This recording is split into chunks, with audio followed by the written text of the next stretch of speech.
शिव जी ने कहा माता पार्वती से कि पार्वती इस भरतरी में आसक्ति नहीं छोड़ी, इसकी आसक्ति नहीं छूट पाई।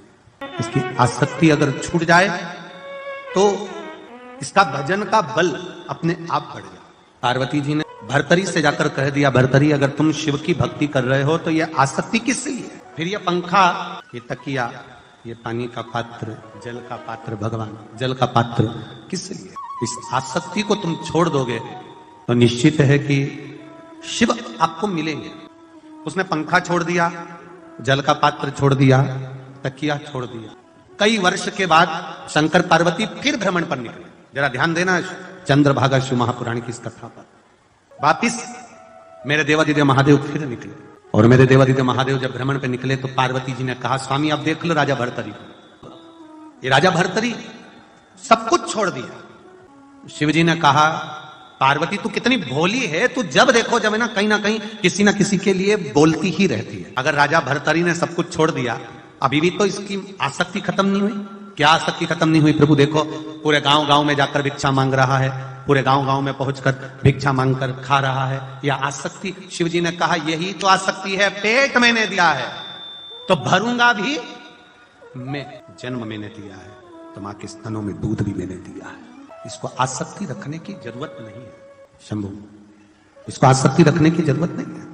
पार्वती जी ने फिर राजा भरतरी से फिर कहा कि तुम अभी भी आसक्ति में डूबे हो, इसलिए तुम्हें महादेव नहीं मिल पा रहा। कोई एक पशुपति व्रत करता है और उसका काम हो जाता है, कोई दो पशुपति व्रत करता है उसका काम हो जाता है, और कोई ऐसा भी है कि कर रहा है, एक बार कर लिया, दो बार कर लिया तो भी महादेव ने मेरी सुनी नहीं। तो कारण क्या है? आप आए नहीं, सुबह हो गई, मेरी पूजा की थाली धरी की धरी गई। कारण क्या था? किस कारण से नहीं आए, क्यों नहीं आए, जरा मालूम तो पड़े। आखिर भगवान क्यों नहीं आ रहा, क्यों नहीं सुन रहा, किस लिए नहीं सुन रहा? एक पत्र में लिखा है कि हमारे परभणी में किसी बहन ने लिखा है कि हमारे परभणी में कथा हो जाएगी, ये हमने सोचा नहीं था। सांसद जी पे शिव जी की कृपा ऐसी हो गई जिन्होंने परभणी में कथा करवाई। पत्र में लिखा एक बहन ने, सोचा नहीं था। वो लिख रही है कि हमने तो शंकर जी से कहना चालू कर दिया था, शिव जी को एक लोटा जल चढ़ाते, भगवान देवादिदेव महादेव से प्रार्थना करते, शिव जी से निवेदन करते, शंकर भगवान से कहते हैं, भगवान शिव से कहते हैं, भगवान शिव से प्रार्थना करते। ये कृपा हुई है।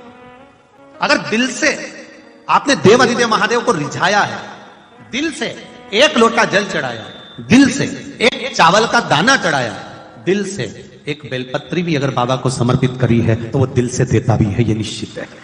खाली नहीं छोड़ता, दिल से।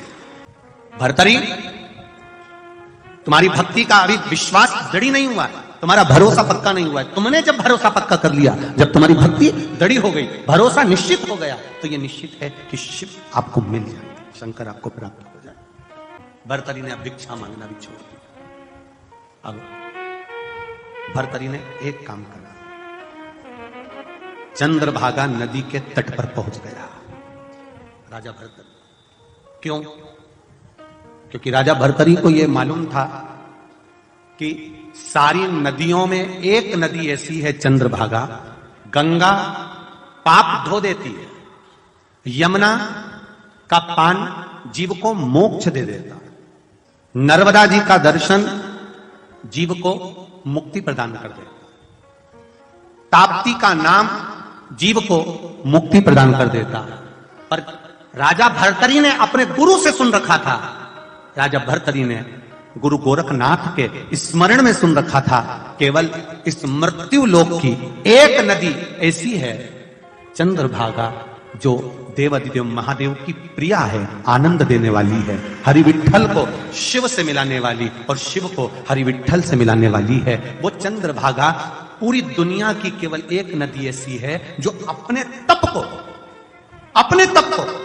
स्नान करने वाले को या चंद्रभागा का दर्शन करने वाले को या चंद्रभागा की रज, मात्र रेत बालू रज शरीर पर लग जाए तो चंद्रभागा अपने हजारों वर्ष के तप का फल उसको दे देती है। वो केवल एक चंद्रभागा, केवल एक चंद्रभागा, इसके सिवाय दूसरे। लग गया भरतरी को। राजा भरतरी ने जब मन में विचार करा कि अब मुझे क्या करना है, तो कि चंद्रभागा के तट पर जाना है। चंद्रभागा के तट पर हाँ गए, तब करा, तब का बल बढ़ा, जब चंद्रभागा नदी ने अपना तपबल राजा भर्तरी को दे दिया, प्राप्त हो गया, राजा भर्तरी फिर पुनः आ गए। आने के बाद आज राजा भर्तरी तपबल के कारण आज भर्तरी ने मन बना लिया कि अब मैं ना तो खाऊंगा, ना जल पीऊंगा, ना पानी पीऊंगा, ना भोजन करूंगा, सब कुछ त्याग दिया। जब तप का बल बढ़ जाता है, चंद्रभागा ने जब अपना तपबल राजा भर्तरी को दे दिया, राजा भर्तरी ने खाना पीना सब छोड़ दिया, सब कुछ। धन्य है परवणी वालों। जानकारी अच्छी लगे तो चैनल को सब्सक्राइब कीजिए।